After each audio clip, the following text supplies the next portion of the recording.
ज्वार यानी कि सोरघम। सोरघम के बारे में जितनी भी इम्पोर्टेंट चीज़ें हैं आज उसको हम लोग देखेंगे वन बाय वन, कि ज्वार के बारे में जितनी भी मतलब मेन चीज़ें हैं सिर्फ हम लोग उन्हीं को सॉल्व करेंगे, देखेंगे। जैसे कि अगर आप ज्वार के बारे में पढ़ रहे हैं तो पहली बात तो कितने लोगों ने ज्वार देखा है, कितने लोगों ने नहीं देखा है, पहले यही कमेंट करिए, और ना देखा हो तो गूगल पे सर्च करके देख लीजिए। पहले इसका वानस्पतिक नाम जानिए आप क्या होता है। तो इसका वानस्पतिक नाम होता है सोरघम बाइकलर। ठीक है, थोड़ा याद करने में आपको आसानी होगी, कलर से ज्वार को थोड़ा आप मैनेज कर सकते हैं, आपको याद रहेगा। इसका फैमिली होता है ग्रेमनी या पोएसी, जैसे कि गेहूँ, मक्का, बाकी सारी चीज़ों का होता है, ऐसे ही होता है। गुणसूत्र की बात करें तो 2n20 होता है। इसकी उत्पत्ति जो है वो अफ्रीका मानी जाती है। ध्यान देने योग्य यहाँ पर चीज़ें ये हैं कि इसका पुष्पक्रम जो होता है वो पेनिकल टाइप का होता है। ये आपको ध्यान रखना है कि ज्वार का जो पुष्पक्रम है वो आपका पेनिकल होता है। ठीक है, फल का जो प्रकार होता है वो तो कैरियोप्सिस होता है, यानी कि गेहूं की तरह ही होता है। ये एक C4 प्लांट है और 60 डे प्लांट। ठीक है, इसके बाद इसे किंग ऑफ कोर्स मिलेट यानी कि मोटे अनाजों का राजा कहा जाता है। जितने भी आपके मोटे अनाज हैं उसका ये किंग कहलाता है। कौन कहलाता है? ये आपका ज्वार कहलाता है। ठीक है, SDP है, यानी कि मैंने पहले ही बता दिया कि 60 डे प्लांट है ये। बात करें तो लगभग 16 मिलियन हेक्टेयर के क्षेत्रफल में ये भारत में उगाया जाता है। प्रोटीन की बात करें तो इसमें 10.4% प्रोटीन होता है, जिसमें ल्यूसीन ये एक एमिनो एसिड है उसकी मात्रा अधिक होती है, और लाइसिन जो एक है वो इसकी एमिनो एसिड ये भी है लाइसिन, इसकी मात्रा कम होती है। तो ये ध्यान देने योग्य चीज़ आपके लिए है कि ल्यूसीन अगर पूछा जाता है तो वो प्लस में होता है, और अगर लाइसिन पूछता है तो ये माइनस में होता है। और ज्वार खाने से पेलाग्रा रोग आपका हो जाता है, ये आपको ध्यान रखना है। तो ये भी इसमें इम्पॉर्टेंट चीज़ है, आपको ध्यान रखना है। बात करें इसमें कार्बोहाइड्रेट कितना होता है तो 72% के आसपास होता है। यहीं पर फैट की बात करें तो 1.9% होता है। अब ज्वार जो है वो भारत में सर्वाधिक क्षेत्रफल में उगाया जाता है पूरे विश्व में, जबकि सर्वाधिक उत्पादन जो है वो करता है आपका अमेरिका। कौन करता है सबसे ज़्यादा उत्पादन? अमेरिका करता है। लेकिन अगर क्षेत्रफल की बात करेंगे तो आपका इंडिया होगा। भारत में बात करें कि सबसे ज़्यादा ज्वार कहाँ पे होता है तो वो होता है आंध्र प्रदेश में। अगर हम इसकी बात करें टेस्ट वेट, ये सामान्य जानकारी आपको ध्यान रखनी चाहिए। कोई भी फसल है तो आपको इतनी चीज़ें तो लगभग पता ही होनी चाहिए कि फल कैसा होता है, परीक्षण भार कितना होता है, कैसे क्या इसका सिस्टम है। तो बात करें परीक्षण भार की तो 25 से 30 ग्राम के आसपास इसका टेस्ट वेट होता है, परीक्षण भार होता है। अब अगला नेक्स्ट जो लाइन लिखी है वो सबसे ज़्यादा इम्पोर्टेंट है। ज्वार को कैमल क्रॉप कहा जाता है। ठीक है, ये आपको ध्यान रखना ही पड़ेगा कि ज्वार को ही कैमल क्रॉप कहा जाता है। अब देखते हैं परागण। ठीक है, तो ऑफन क्रॉस पॉलिनेटेड होता है ये प्रोटोगाइनी के कारण होता है। ठीक है, ये आपसे एग्जाम में इसका फुल फॉर्म पूछा जा सकता है AICRP का। तो all India coordinate research product of सोरघम। 1969 में ये कार्यक्रम 70 में स्टार्ट हुआ। ठीक है, ये एक प्रश्न जो है आपके सामने ये कई बार एग्जाम में पूछा गया प्रश्न है। एग्रीकल्चर PCS तक ये प्रश्न पूछता है कि ज्वार में ऐसा कोई विषैला पदार्थ बताइए कौन सा होता है। तो हाइड्रोजन साइनाइड होता है, उसको HCN कहते हैं। मैं हिंदी में नाम लिख देता हूँ क्योंकि इम्पोर्टेंट है। हाइड्रोजन साइनाइड, तो ये HCN का फुल फॉर्म, जिसे हम धूरिन भी कहते हैं या फिर प्रूसिक एसिड भी कहते हैं। ठीक है, तो उम्मीद है ये चीज़ आपको समझ में आ गई होगी।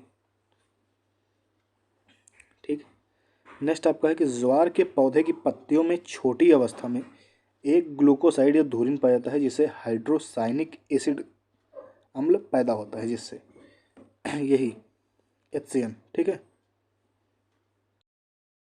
और ये बनता कहाँ पर है तो जड़ों में बनता है। ज्वार के पौधों की जड़ों में ये बनता है। संश्लेषित कहाँ होता है तो ये पत्तियों में होता है, पत्तियों में इकट्ठा होता है।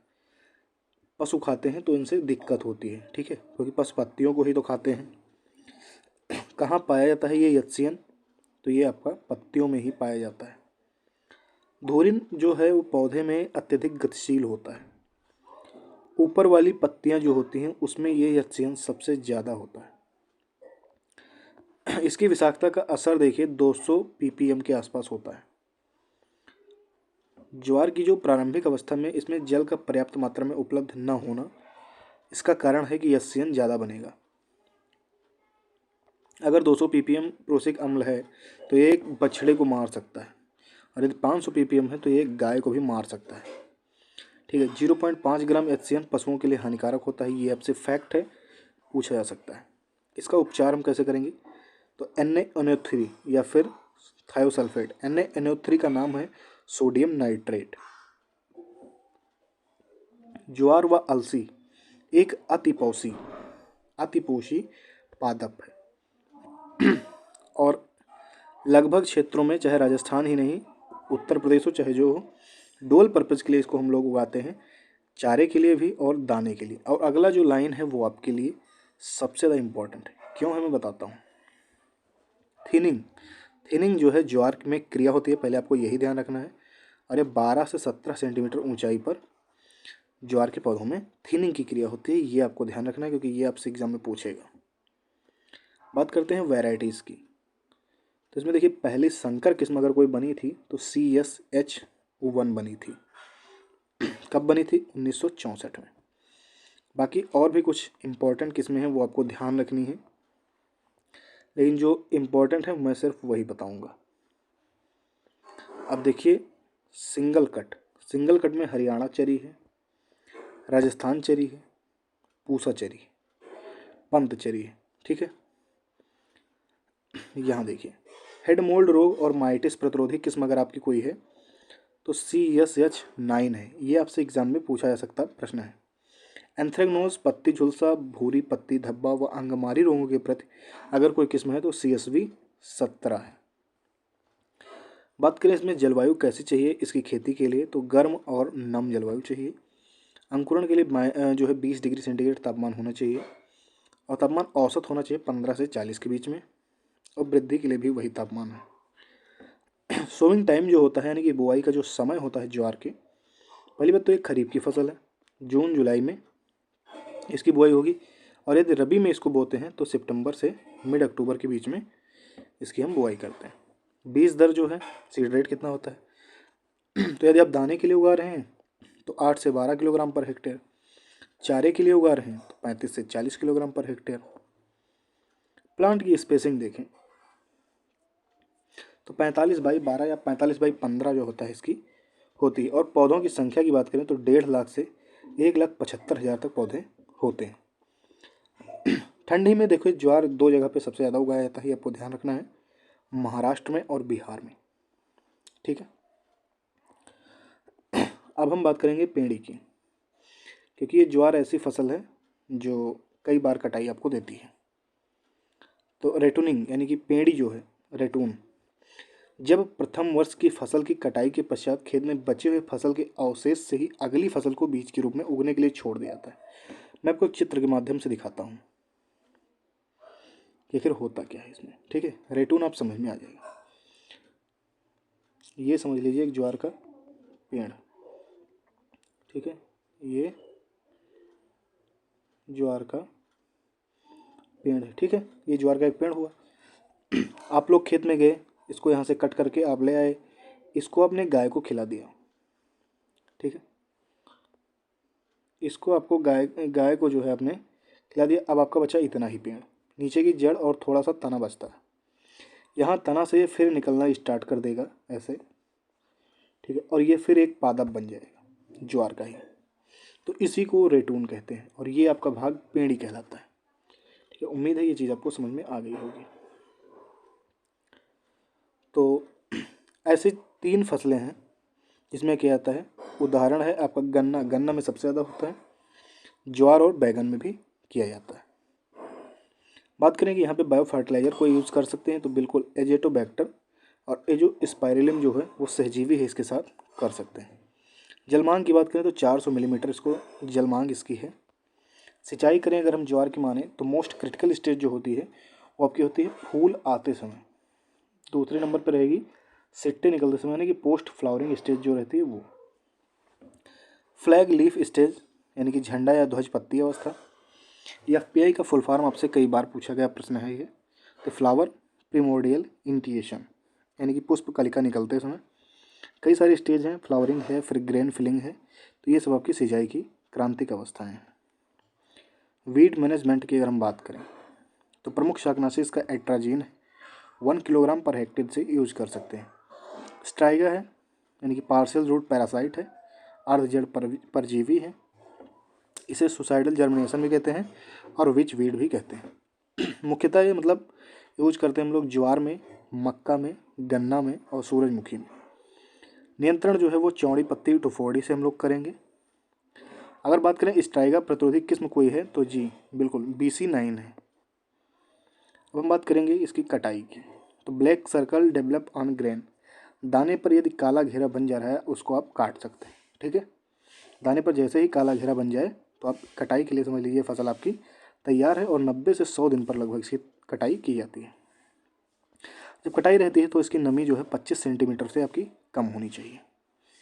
उपज की बात करें तो लगभग संकर जो है यानी कि हाइब्रिड जो आपके सीड रहेंगे इसमें वो 35 से 40 क्विंटल पर हेक्टेयर देंगे। कंपोजिट जो रहेगा वो 25 से 35 क्विंटल पर हेक्टेयर, और जो चारा के लिए बात करें तो 300 से 400 क्विंटल पर हेक्टेयर आपको चारा मिलेगा। नमी यहाँ पर आपका 12 से 15% नमी होनी चाहिए। सोरगम सिकनेस, ठीक है, कार्बन नाइट्रोजन अनुपात अधिक, अगली फसल में नाइट्रोजन 20% अधिक। ठीक है, अगर नाइट्रोजन आप ज़्यादा डाल रहे हैं तो सोरगम सिकनेस आ जाएगा। प्रमुख कीट देखें तो जैसे कि तना मक्खी है, ठीक है, ये आपका प्रमुख कीट है। अब देखिए रोग, दलहनी फसलों को हम नेक्स्ट क्लास में पढ़ेंगे। तो मैंकोजेब कार्बेंडाजिम, ये देखिए 3 रोगों के लिए काम में आएगा। ठीक है, मैंकोजेब कार्बेंडाजिम ये दाना कंड रोग के लिए काम आएगा, श्याम वर्ण के लिए आएगा जिसे एंथ्रेक्नोज कहते हैं, और एक तना विगलन रोग। 3 रोग लगते हैं इसमें, और उसके लिए मैंकोजेब कार्बेंडाजिम का उपयोग करते हैं हम लोग। ठीक है, तो ये ज्वार से संबंधित टॉपिक था। जितना आपके लिए इम्पोर्टेंट था हम लोगों ने उसको आपके लिए सेलेक्ट करके दे दिया है। आप लोगों को अभी याद रखना है सिर्फ। ठीक है, अगर आप इस क्लास को 15-20 मिनट की क्लास रहती है, 10-15 मिनट की, एक बार आप देख लेंगे तो ज्वार से आपका कोई भी प्रश्न छूटने वाला नहीं है। जैसे अब मैंने ये चीज़ नहीं बताई है आपको, तो ये आपको पढ़ना है, ऐसा नहीं है कि नहीं पढ़ना। ठीक है, दाना कंड रोग का नाम क्या है, वानस्पतिक नाम क्या है, ये आपको पढ़ना पड़ेगा। ठीक है, अब मैं हर चीज़ अगर आपको बताते चलूँगा तो बहुत समय चला जाएगा, और 65 ही प्रश्न टोटल आने हैं पूरे एग्रीकल्चर से। ठीक है, तो आपको भी थोड़ा सा मेहनत करना पड़ेगा। चलिए मिलते हैं नेक्स्ट वीडियो में। दलहनी फसलों का नेक्स्ट टॉपिक रहेगा, तो वहाँ से हम लोग स्टार्ट करेंगे पल्स क्रॉप्स को। ठीक है, चलिए मिलते हैं नेक्स्ट वीडियो में, तब तक के लिए धन्यवाद। जय हिंद, जय भारत, जय एग्रीकल्चर।